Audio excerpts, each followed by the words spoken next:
नमस्कार बच्चों, आदर्श एकेडमी में आप लोगों का स्वागत है। आज फिजिक्स की दूसरी क्लास होगी और दूसरी टॉपिक क्या है? Spherical mirror.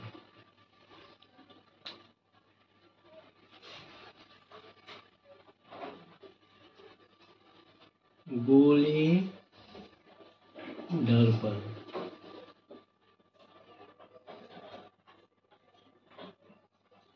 Spherical mirror.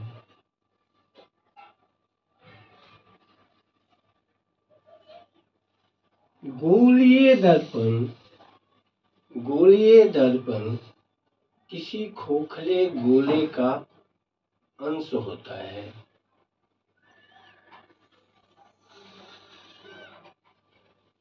Hollow sphere round में रहे और इसको यदि हम कहीं साइड से इतना काट के साइड कर लेते हैं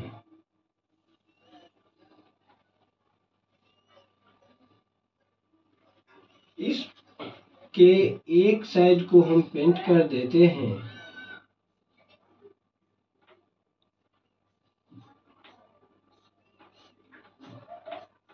और दूसरी सतह परावर्तक सतह का काम करता है।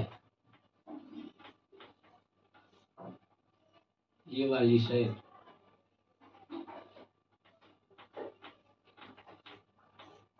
और इधर क्या होता है? कले क्या रहता है जो, और यदि हम एक तो ऐसा बन जाएगा जिसके क्या होंगे? परावर्तक सतह अंदर के होंगे और यदि इसी तरह के टुकड़े को हम इधर से कलर अंदर की तरफ से कलर कर देते हैं तो इनका उभरा हुआ भाग जो है परावर्तक सतह का काम करता है। तो इस तरह से ये स्फेरिकल मिरर दो तरह के होते हैं।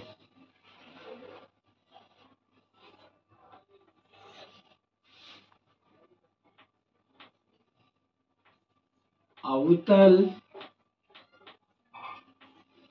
दर्पण और दूसरा होता है उत्तल दर्पण।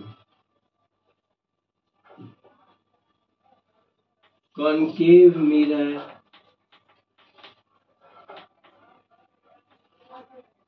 और दूसरा होता है कॉन्वेक्स मिरर।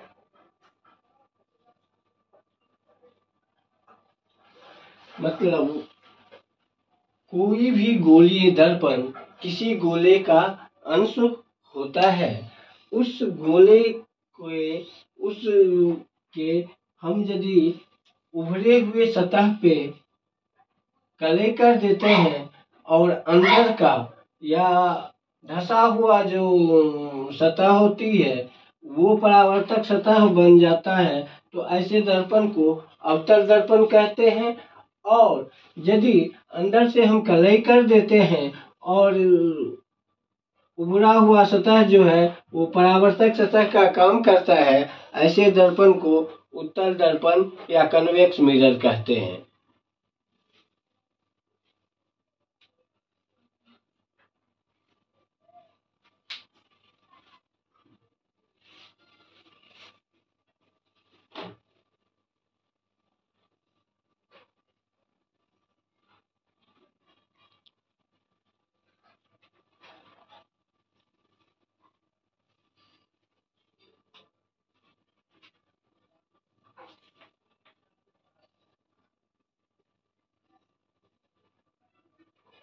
गोलीय दर्पण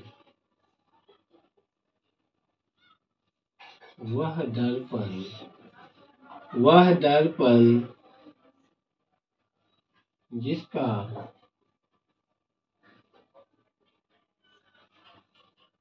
परावर्तक पृष्ठ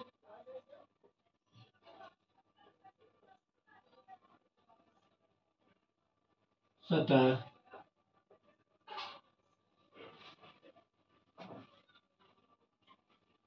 वक्रित या गोलीय होता है,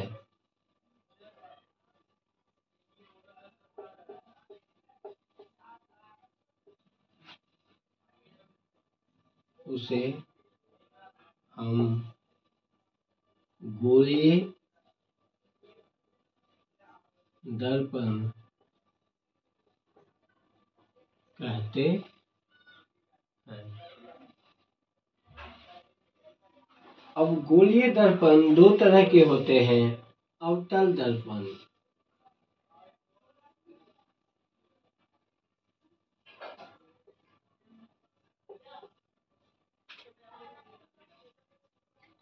कॉनकेव मिरर,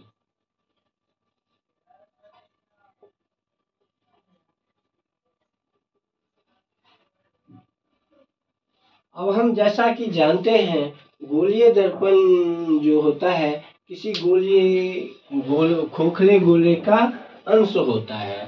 उस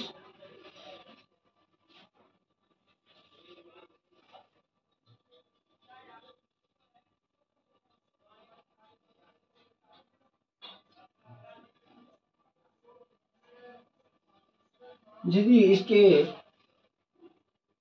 वैसा गोलीय दर्पण जिसके परावर्तक सतह अंदर की तरफ होता है उसे हम अवतल दर्पण कहते हैं।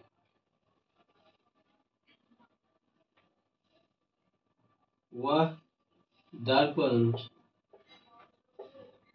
जिसका परावर्तक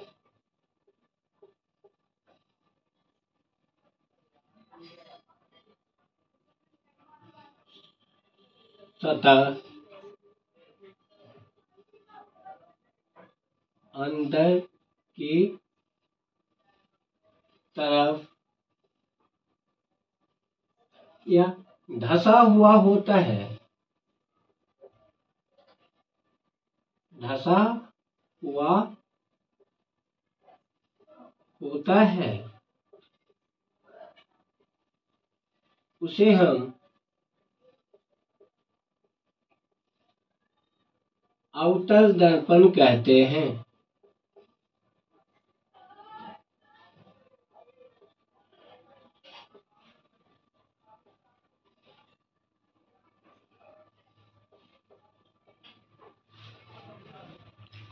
और दूसरा होता है उत्तल दर्पण, कॉन्वेक्स मिरर।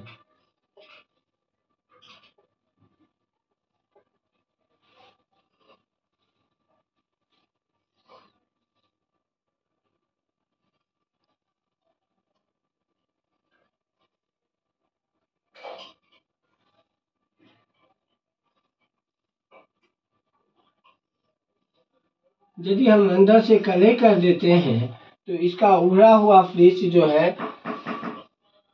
परावर्तक पृष्ठ बन जाता है।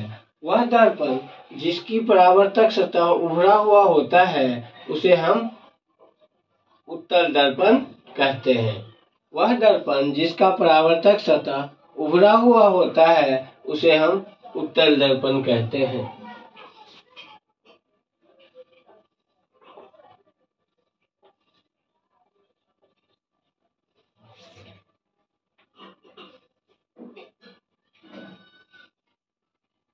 जिसका परावर्तक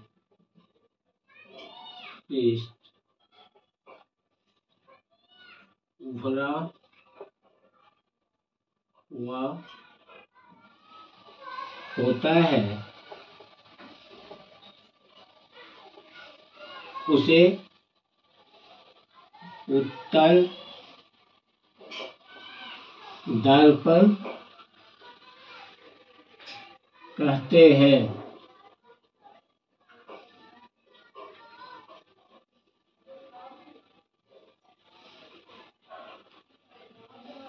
वह दर्पण जिसका परावर्तक सतह अंदर की तरफ होता है या धसा हुआ होता है उसे हम अवतल दर्पण कहते हैं। वह दर्पण जिसका परावर्तक सतह उभरा हुआ होता है उसे हम उत्तल दर्पण कहते हैं।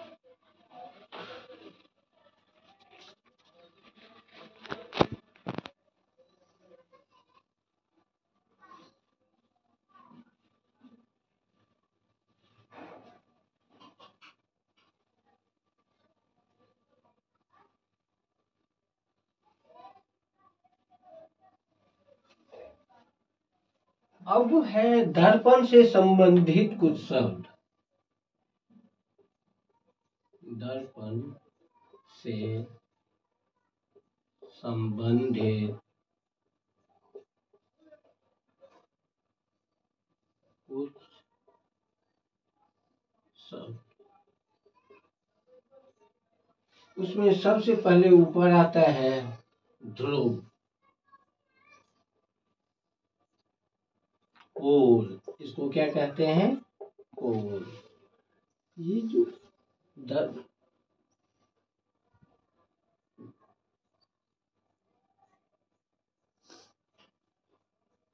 ये Mn कोई दर्पण है तो इसका जो सेंटर पॉइंट होता है, इस सेंटर पॉइंट को इस दर्पण का ध्रुव कहते हैं। और इस ध्रुव को ये दर्पण के ऊपर का कोई बिंदु होता है और इस ध्रुव को हमेशा P से दिखाते हैं।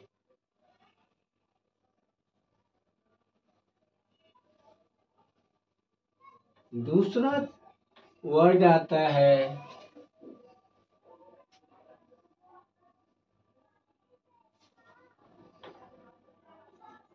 वक्रता केंद्र।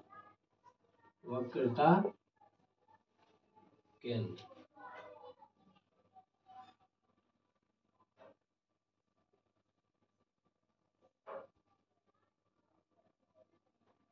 Centre of curvature. जैसा कि हम सब जानते हैं, जो गोलीय दर्पण किसी गोले का अंश होता है, तो वो गोलीय दर्पण जिस गोले का अंश होता है उस गोले के केंद्र को इस दर्पण का वक्रता केंद्र कहते हैं। यदि हमने इस दर्पण को मान लिए ऐसा, ये कोई गोला है, तो इस दर्पण का जो जिसका केंद्र यहाँ पे है, तो इस मिरर का जो है सेंटर ये पॉइंट होगा और इसे हम C से दिखाते हैं। यानी कोई गोलीय दर्पण किसी गोले का अंश होता है, उस गोले के केंद्र को दर्पण का वक्रता केंद्र कहते हैं। कोई गोलीय दर्पण किसी गोले का अंश होता है, उस गोले के केंद्र को उस दर्पण का वक्रता केंद्र कहते हैं। कोई गोलीय दर्पण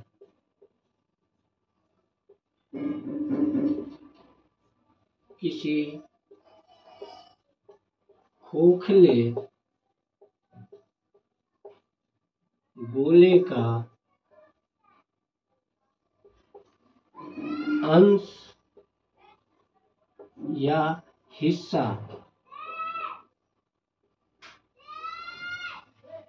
होता है,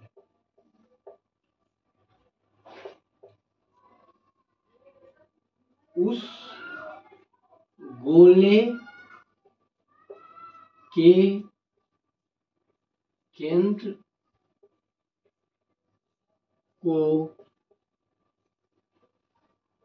उस दर्पण का वक्रता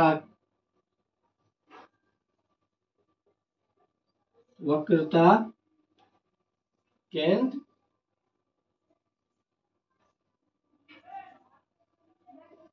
कहते हैं।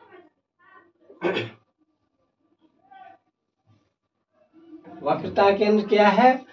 कोई भी दर्पण किसी गोले का अंश होता है। उस गोले के केंद्र को उस दर्पण का वक्रता केंद्र कहते हैं।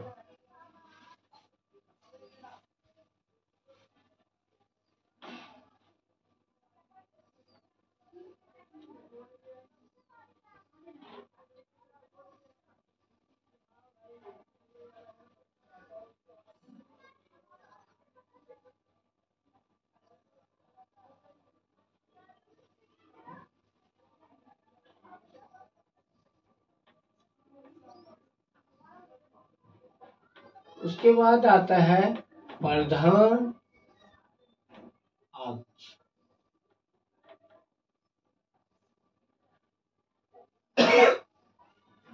Principal axis.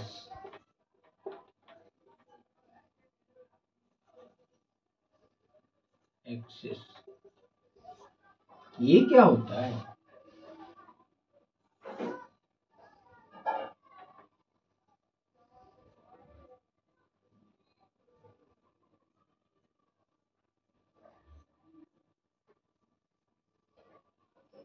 इस दर्पण में P ये है ध्रुव और इनका वक्रता केंद्र ये है। तो किसी भी दर्पण का प्रधान अक्ष और वक्रता केंद्र को मिलाने वाली किसी भी दर्पण के ध्रुव और वक्रता केंद्र को मिलाने वाले अनंत लंबाई के काल्पनिक रेखा को उस दर्पण का प्रधान अक्ष कहते हैं। किसी भी दर्पण के ध्रुव और वक्रता केंद्र को मिलाने वाली अनंत लंबाई के सीधी रेखा को हम प्रधान अक्ष या प्रिंसिपल एक्सिस कहते हैं। यानी ऐसे ये यहाँ से यहाँ तक, लेकिन ये कल्पना की गई है, ये वास्तविक रेखा कहीं कुछ नहीं होता। हम अपने पैमान मेजरमेंट निकालने के लिए ऐसा कल्पना की गई है। जो ये जो रेखा एक सपोज की गई है जिसको हम प्रधान अक्ष कहते हैं। ये MN दर्पण है। इस दर्पण के वक्रता केंद्र और प्रधान अक्ष इस दोनों से होकर गुजरने वाली अनंत लंबाई के प्रधान अक्ष को मिलाने वाली अनंत लंबाई के काल्पनिक रेखा, ये इमेजिनरी होता है, कहीं कुछ दिखने वाली रेखा नहीं होती है। लेकिन इस रेखा को हम क्या कहते हैं? प्रधान अक्ष। किसी दर्पण के ध्रुव और वक्रता केंद्र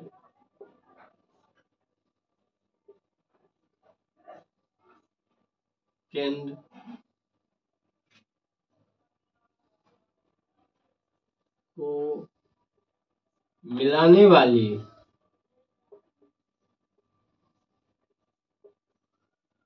अनंत लंबाई के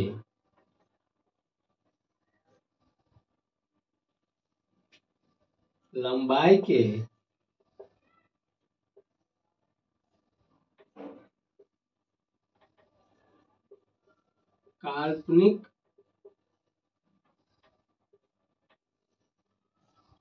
रेखा को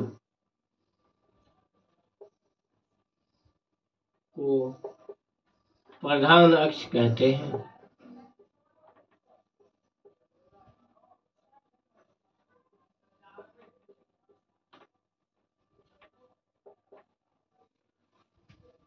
अब अगला नया चीज है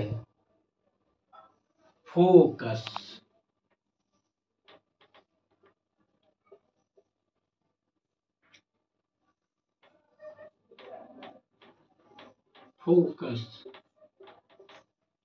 दर्पण का फोकस क्या होता है?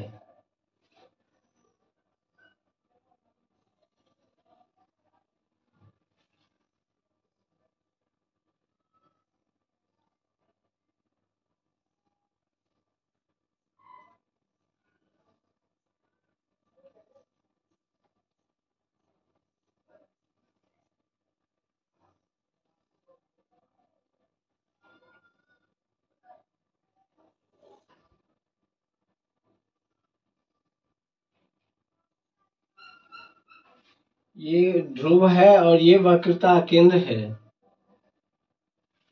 तो और ये प्रिंसिपल एक्सिस है।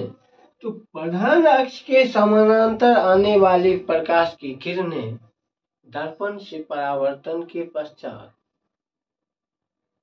प्रधान अक्ष के समानांतर आने वाली प्रकाश की किरणें दर्पण से परावर्तन के पश्चात प्रधान अक्ष को जिस बिंदु पर काटती है अवतल दर्पण अथवा काटती हुई प्रतीत होती है उत्तल दर्पण, उस प्रधान अक्ष पर उस बिंदु को हम फोकस कहते हैं। जैसे ये रेखा यदि ये जाएगी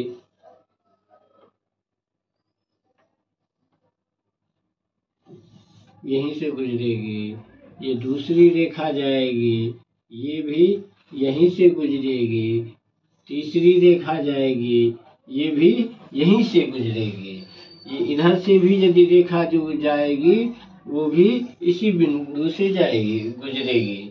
यानी प्रधान अक्ष के समानांतर आने वाली प्रकाश की किरणें दर्पण से परावर्तन के पश्चात प्रधान अक्ष को जिस बिंदु पर काटती है और यदि दर्पण उत्तल रहता है तब क्या होता है,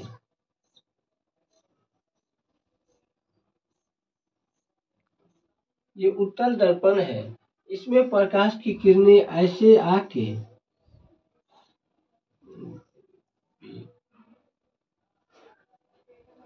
और ये से है, इनमें प्रकाश की किरणें जब इधर आती है फिर ये क्या होता है, इधर वापस हो जाती है, इधर आती है इधर वापस हो जाती है, इधर आती है इधर वापस हो जाती है।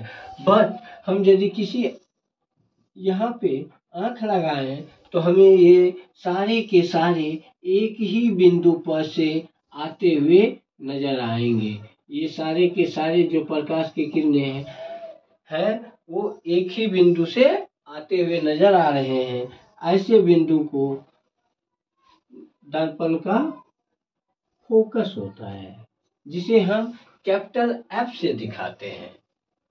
अब दूसरा है, अगला वर्ड है फोकसांतर।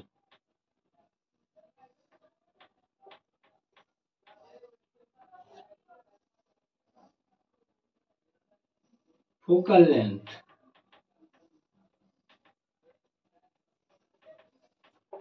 ये फोकसांतर क्या होता है, तो किसी दर्पण में ध्रुव से लेके ये फोकस तक की जो दूरी होती है इसे हम फोकसांतर कहते हैं। ध्रुव से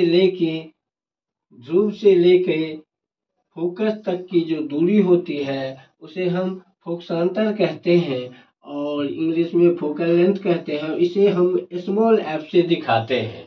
और अगला वर्ड है वक्रता त्रिज्या।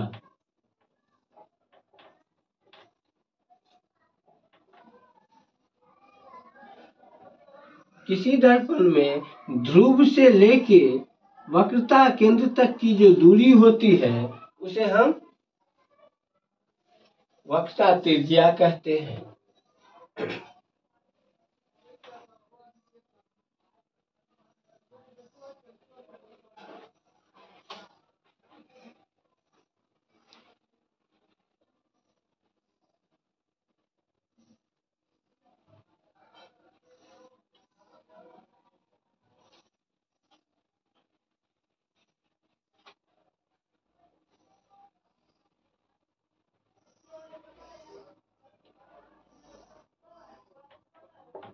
फोकस,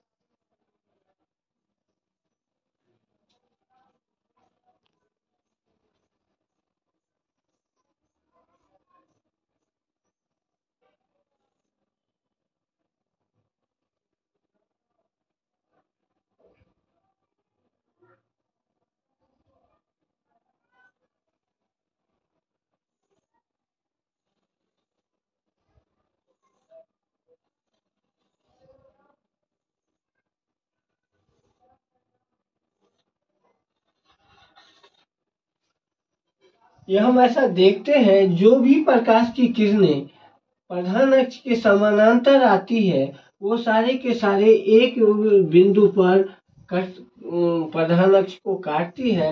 इस प्रधान अक्ष के इस बिंदु को हम फोकस कहते हैं, जिसे हम कैपिटल एफ से दिखाते हैं। प्रधान अक्ष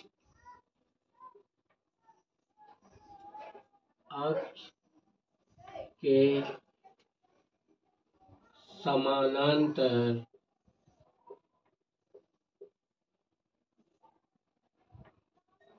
चलने वाली किरणें दर्पण से परावर्तन के पश्चात प्रधान अक्ष को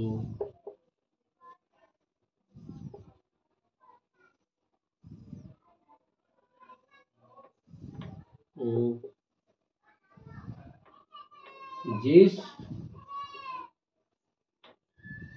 बिंदु पर काटती है,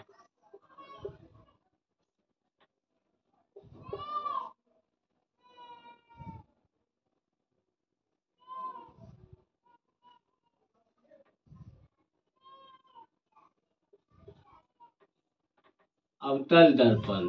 काटती किसमें है? अवतल दर्पण में। अथवा काटती हुई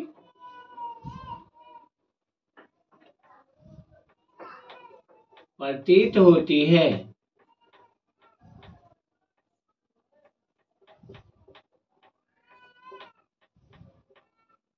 उत्तल दर्पण।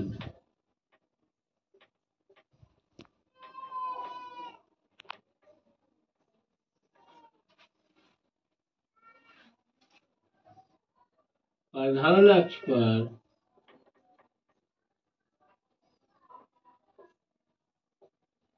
उस बिंदु को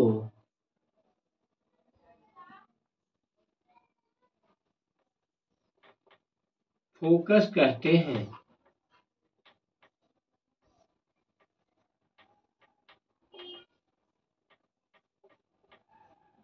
इसे कैपिटल एफ से दिखाया जाता है।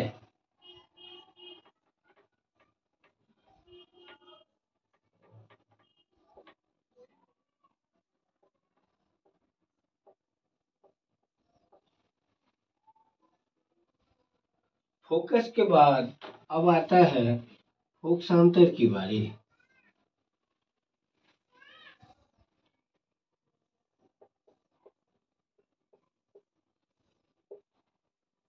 फोकसांतर क्या होता है? तो ध्रुव से लेके फोकस तक की दूरी को फोकसांतर कहते हैं।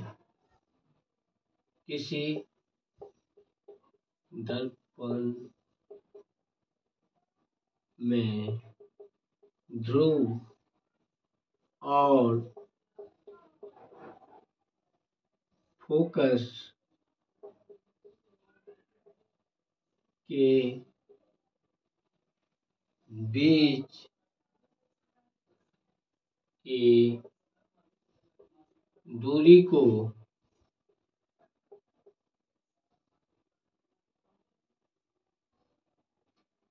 फोकसांतर कहते हैं।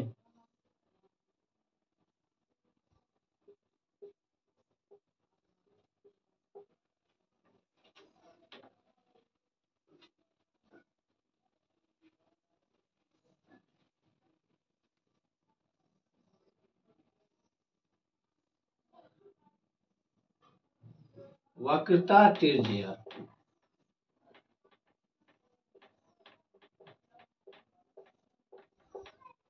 किसी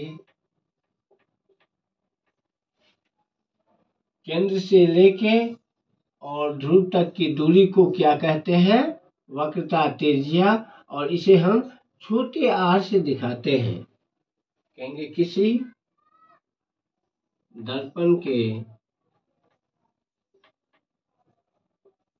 वक्रता केंद्र और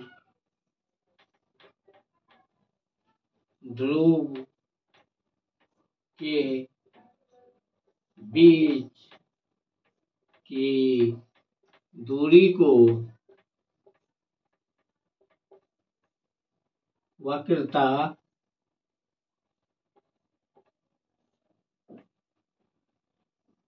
त्रिज्या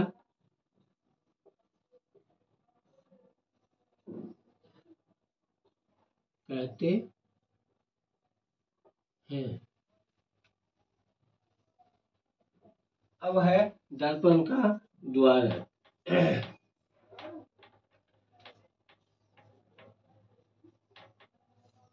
एपर्चर। ये दर्पण का एपर्चर क्या होता है, द्वारक क्या होता है? तो गोलीय दर्पण जिस किसी गोले का हिस्सा होता है, तो उसकी गोलीय पृष्ठ के अनुरूप जो वृत्त होती है, इस वृत्त के व्यास को इस दर्पण का द्वारक कहते हैं। कोई भी गोलीय दर्पण किसी गोले का अंश होता है। उस गोलीय अंश को हम यदि किसी वृत्त में कन्वर्ट कर देते हैं, वृत्त पृष्ठ बनाते हैं, तो इस वृत्त का जो व्यास होता है वही इस दर्पण के द्वारक कहलाता है। किसी गोलीय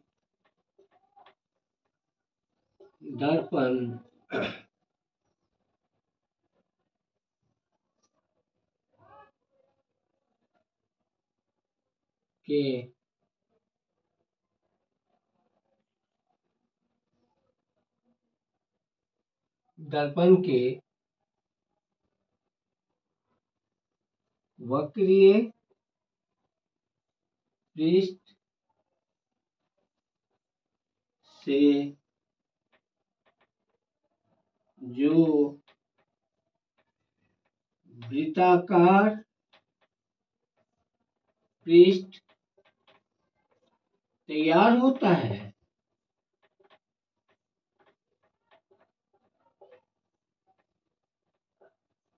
उस वृत्त के व्यास डायमीटर को दर्पण का द्वारक कहते हैं।